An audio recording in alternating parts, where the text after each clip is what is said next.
अरे भाई नौकरी तो लग गई, पता तो चल गया लोगों को।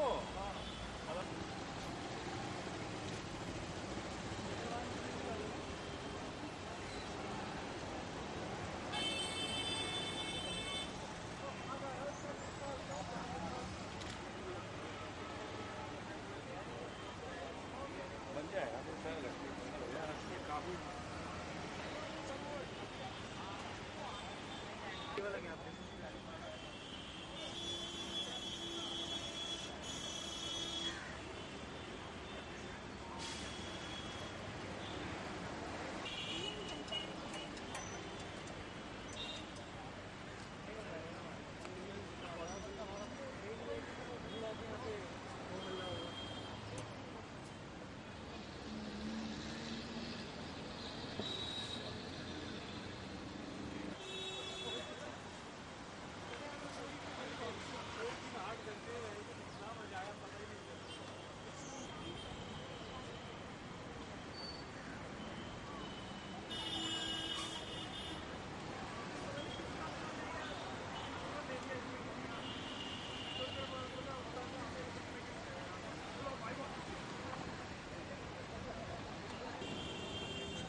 अरे 3 बजे नहीं आ रहे सर, नहीं आ पाए हैं, मैदान ही नहीं कंप्लीट होगा तो कहाँ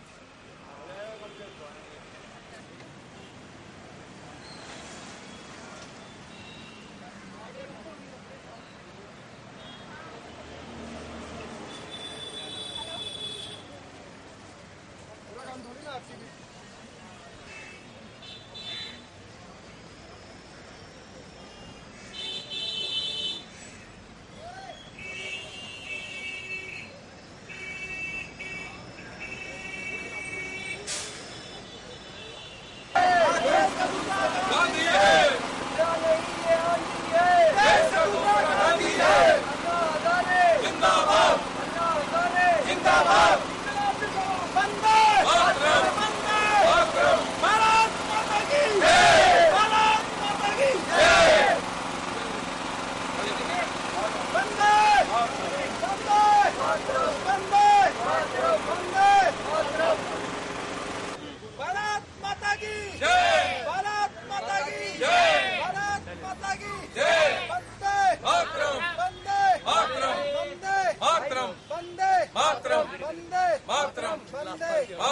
अन्ना नहीं आंधी है, देश का दूसरा गांधी है। अन्ना नहीं आंधी है, देश का दूसरा गांधी है। भ्रष्टाचार भ्रष्टाचार दूर करो, भ्रष्टाचार खत्म करो, भ्रष्टाचार खत्म करो।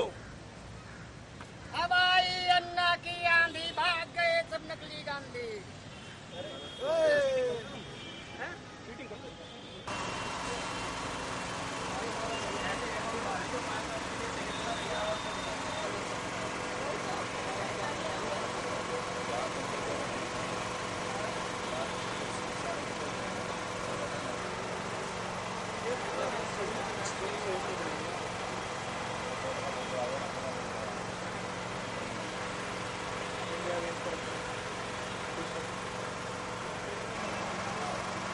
आपका कार्ड कहाँ है? फौज वाला कार्ड दिखाओ। ये लेना, ये ले फौज वाला कार्ड यार, ये ले रेजिमेंट के याद में है। आपका तो यशवंत का वो लेते हैं ना आप लोग, तो हमारे यशवंत से सलाह लेते रहते हैं। पैनल पे हमारा यशवंत है, हमारा मित्र है यशवंत देशमुख। पीछे का दिखे ही नहीं।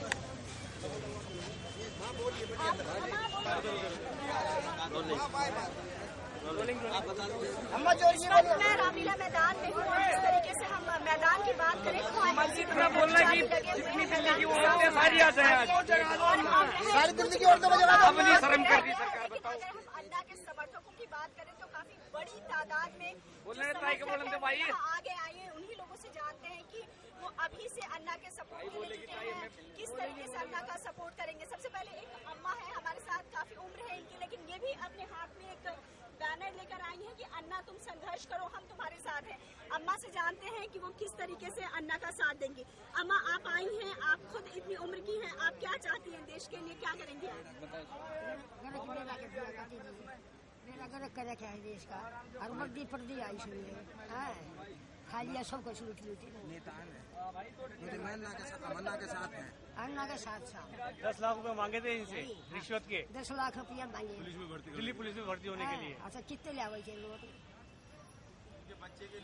तो जो लोग हैं वो कहीं न कहीं भ्रष्टाचार के खिलाफ मुहिम में लामबंद हो रहे हैं। उनका ये कहना है कि अन्ना हजारे जो है वो संघर्ष उन्होंने शुरू किया और हम सब उनका साथ देंगे, क्योंकि कहीं न कहीं सबको भ्रष्टाचार से जूझना पड़ रहा है। कुछ और लोग हैं, आइए उनसे जानने की कोशिश करते हैं कि वो किस तरीके से अन्ना का साथ देंगे और अभी से अन्ना का इंतजार कर रहे हैं। अन्ना अभी तिहाड़ जेल में, आपको लग रहा है कि अन्ना यहाँ आएंगे और कब तक आप उनका साथ देंगे? देखिए, हम इतना जनता भारी संख्या में उनका इंतजार कर रहे हैं, उनको यहाँ आना भी है। मैं एक सत्यदेव मिश्रा, एक सच्चा देशभक्त हूँ, समाज सेवी हूँ, लेखक हूँ। मैं एकदम अपने दिल को पवित्र रखा हूँ और उम्मीद है कि मुझे ये आंदोलन देके, इन भाइयों का प्यार देके ऐसा लगता है कि सतयुग का ये प्रमाण है। अन्ना नहीं, सतयुग का प्रमाण है। जब तक अन्ना नहीं आ जाएंगे हम यही डटे रहेंगे, हम अपना बलिदान देने के लिए तैयार हैं। राहुल गांधी जी कोई भी मुद्दा हो, किसानों का मुद्दा हो, मजदूरों का मुद्दा हो और स्टूडेंट का मुद्दा हो, सबसे पहले मैदान में उतरते हैं। लेकिन यहाँ राहुल गांधी जी क्यों नहीं आ रहे हैं? क्यों नहीं आ रहे हैं? हम ये पूछना चाहते हैं। अभी धारा 144 जो राहुल गांधी जी ने पार करी थी, वहाँ चले गए यूपी के किसानों के पास। लेकिन जब रामदेव बाबू जी के ऊपर यहाँ लाठी बरसी, जब राहुल गांधी कहा गया था, जब क्यों अभी इन्होंने बोला 140 धारा लगी है। अभी वो इंडिया में रहते तब भी ठीक है, वो अमेरिका में गए, अभी आए हैं अमेरिका में। किस लिए गए अमेरिका? किस लिए गए? क्या इंडिया में मेडिकल नहीं है? यहाँ एक से एक डॉक्टर है, अमेरिका के पेशेंट यहाँ आए अपने इलाज कराने के लिए। बड़ी संख्या में जो लोग हैं देश के कोने कोने से अन्ना के समर्थन में यहाँ जुटे हुए हैं। कुछ और लोग आइए उनसे जानते हैं कि आखिर वो अन्ना के समर्थन में यहाँ पर क्यों आए। आप क्यों आए हैं अन्ना के समर्थन करो, कहाँ से आए आप? हम बिहार से आए हैं, पटना बिहार से आए हैं अन्ना का समर्थन करने के लिए। भ्रष्टाचार खत्म करो, भ्रष्टाचार बहुत हो रहा है, घुसखोरी बहुत हो रहा है, ये सब खत्म करो, अन्ना के साथ है। भारत माता की, भारत माता की, अन्ना तुम आगे बढ़ाओ। तो जिस तरीके से देख रहे हैं कि अभी तक इस बात का तय नहीं हुआ है कि अन्ना हजारे यहाँ आएंगे भी या नहीं आएंगे, लेकिन उनके जो समर्थक हैं काफी जोश उत्साह के साथ यहाँ पहुँच चुके हैं। कैमरामैन सुबोध मित्र के साथ निमिषा, GNN न्यूज, दिल्ली। जैसे जैसे वक्त बीत रहा है, लोगों की भीड़ रामलीला मैदान में बढ़ती जा रही है। बच्चों को, बुजुर्ग हो, सभी अन्ना के समर्थन में यहाँ जुटने लगे हैं। इस वक्त कुछ ऐसे भी लोग हैं जिन्होंने काफी वक्त अन्ना के साथ बिताया है। आइए उनसे जानने की कोशिश करते हैं कि वो अन्ना हजारे का किस तरीके से समर्थन करेंगे।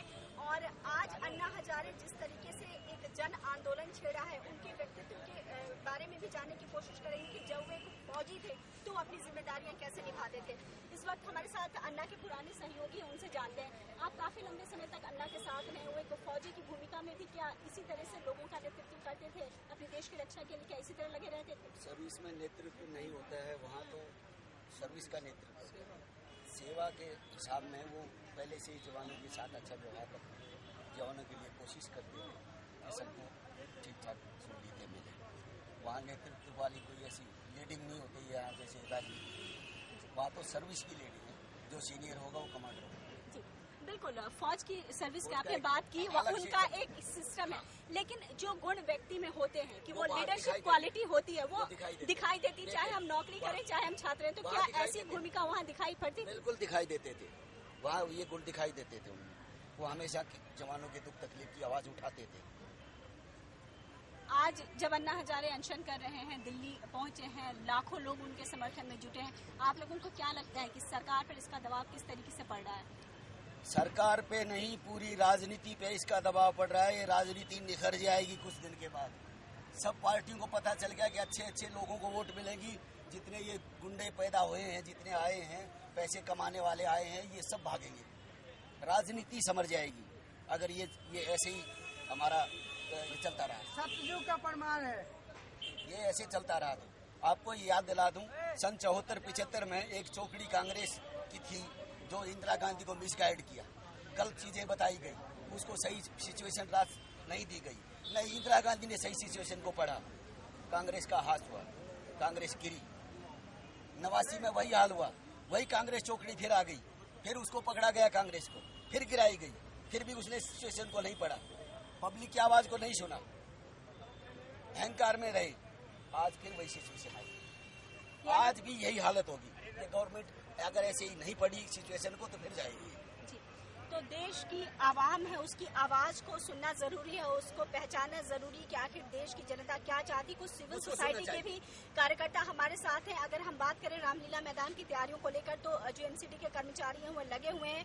कार्यकर्ता भी कह रहे हैं कि अगर एमसीडी उनको भी साथ में लेकर काम को आगे बढ़ाता है तो उनका सहयोग देंगे। उनसे जानने की कोशिश करते हैं कि क्या तैयारियों को लेकर ऐसा लग रहा है कि आज ये यहाँ अनशन यहाँ से शुरू हो सकता है। तीसरा दिन है अनशन का। देखिए, अनशन का तीसरा दिन है। देश में और जगहों पर भी अन्ना के लिए लोग बैठे हुए हैं। यहाँ भी हमारी कोशिश है कि 3 बजे से हम लोग यहाँ अनशन शुरू कर देंगे, अन्ना आ जाएंगे और साथ साथ जितने लोगों की व्यवस्था हो जाएगी उसके साथ हमारे कार्यकर्ता और आगे की व्यवस्था करते रहें, जिससे अगर काम छूट भी जाता है एमसीडी से तो वो हमारे वॉलंटियर्स उसको करेंगे। कोई ऐसी दिक्कत वाली बात नहीं है। और सरकार से हमें अनुमति जरूर 15 दिन की मिली है, लेकिन हम ये उम्मीद करते हैं कि जैसा जनसैलाब कल उमड़ा था और आगे उमड़ने की उम्मीद है, तो शायद ये आंदोलन का रिजल्ट 7 दिन में सरकार को पता चल जाएगा। सरकार इस जनसैलाब जो दिल्ली की तरफ आ रहा है पूरे देश से चल के, जो समर्थन अन्ना जी के साथ है देश का पूरा, उसे 7 दिन से ज्यादा नहीं झेल पाएगी। और जैसा इनके एक प्रवक्ता ने बयान दिया कि इसके आंदोलन के पीछे विदेशी ताकत हो सकती है, उन्हें देसी चेहरे नजर नहीं आते हैं, क्योंकि इनकी पार्टियां विदेशी पैसों से चलती हैं। इन्हें उद्योगपतियों ने पैसा बढ़ा हुआ है कि जन लोकपाल अगर आएगा तो सबसे ज्यादा नुकसान उद्योगपतियों का होगा। उन्होंने जो नुकसान देश के खजाने को पहुंचाया है उसका 5 गुना उन्हें देना पड़ेगा। इसलिए वो ताकत है, कांग्रेस को पैसा दे रही है, अन्य पार्टियों को पैसा दे रही है, जिससे कि इस लोकपाल बिल को, जो जन लोकपाल बिल है हमारा, उसे आने से रोका जाए। लेकिन हिंदुस्तान की जनता जाग चुकी है और आज वो सड़क पे उतर चुकी है। दिल्ली ही नहीं, देश के गाँव गाँव में, जैसा दुष्यंत कुमार की एक कविता है कि हर गली गली, हर शहर, हर गाँव में हाथ लहराते हुए एक आस चलनी चाहिए। मेरे सीने में नहीं तो तेरे सीने में सही, आग है लेकिन जरूरी आग जलनी चाहिए। सिर्फ हंगामा खड़ा करना मेरा मकसद नहीं, शर्त ये मेरी सूरत थी कि ये तस्वीर बदलनी चाहिए। आज ये सरकार, मैं वहाँ पे दीवार की जगह है, मैं आज कहता हूँ, आज ये सरकार पत्ते की तरह हिलने लगी। मैंने थोड़े शब्द चेंज किए हैं। आज ये सरकार पत्तों की तरह हिलने लगी। शर्त लेकिन थी कि ये बुनियाद जो इसकी कांग्रेस है वो हिलनी चाहिए, क्योंकि इसकी जो अध्यक्षा है वो छिप गई है अमेरिका में जाके और जल्दी ही उन्हें आना पड़ेगा। एक कहावत है कि जब व्यक्ति चाटुकारों से गिर जाता है तो उसे बचाना मुश्किल है। अब ये चमचों से गिर चुकी हैं, सही आकलन नहीं कर पा रही हैं, गलत निर्णय ले रही हैं, गलत बयानबाजी हो रही है और इनका विनाश काल आ गया है, विपरीत बुद्धि हो गई है। जय हिंद, इंकलाब जिंदाबाद। लोगों का जो आक्रोश है वो पूरी तरह से सरकार के खिलाफ साफ नजर आ रहा है और अन्ना के समर्थन में लोग यहाँ एकजुट हो रहे हैं। उनका कहना है कि जिस तरीके से जो मुहिम अन्ना हजारे ने शुरू की है वो कहीं न कहीं उनको सफलता मिलेगी और सरकार को उनके सामने झुकना ही पड़ेगा। कैमरामैन सुबदीप के साथ निमिषा, GNN न्यूज, दिल्ली।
इस वक्त मैं दिल्ली के रामलीला मैदान में हूं। अब से थोड़ी देर बाद अन्ना हजारे का अनशन यहाँ शुरू होना है, लेकिन मैं अपने कैमरामैन को अनुरोध करूंगी कि वो हालात को दिखाएं कि किस तरीके से युद्ध स्तर पे काम चल रहा है। एमसीडी के कर्मचारी सैकड़ों संख्या में यहाँ जुटे हुए हैं, काम चल रहा है, लेकिन आप मैदान की स्थिति देख सकते हैं कि जगह जगह पानी है, कूड़े का ढेर लगा हुआ है और जेसीबी मशीनें हालांकि काम में जुटी हुई हैं। अगर हम पुलिस प्रशासन की बात करें तो उनकी भी मुस्तैदी साफ नजर आ रही है, लेकिन हालात जो ऐसे हैं कि हम ये उम्मीद नहीं कर सकते हैं कि 3 बजे तक यहाँ पर अनशन शुरू हो सकता है। जो बाहर की अगर बात करें तो बाहर समर्थकों की हुजूम है, लोग बड़ी संख्या में यहाँ पहुँचने लगे हैं, लेकिन जो हम मैदान की बात करें तो अभी 50% जो मैदान का एरिया है उसमें भी अभी तक काम नहीं हो पाया है। तो ऐसे में क्या अन्ना हजारे 3 बजे का जो वक्त दिया गया और एमसीडी ने 12:30 बजे का टाइम दिया था कि आधे ग्राउंड को वो तैयार करके सिविल सोसाइटी को सौंप देगी, अन्ना के समर्थकों को सौंप देगी, लेकिन ऐसा नहीं लग रहा है क्योंकि वो वक्त भी बीत चुका है कि अब 2 घंटे में सारी चीजें व्यवस्थित हो जाएगी। कुछ सिविल सोसाइटी के लोगों से भी हमारी बातचीत हुई है, उनका ये कहना है कि एमसीडी को उनकी मदद लेनी चाहिए थी। अब देखना ये होगा कि किस तरीके से अन्ना हजारे आज अपना यहाँ पर अनशन शुरू कर पाते हैं या नहीं कर पाते, इस बात को लेकर अभी भी असमंजस की स्थिति बनी हुई है। दिल्ली के रामलीला मैदान से कैमरामैन सुबोदीप के साथ निमिषा, जीएनएन न्यूज के लिए।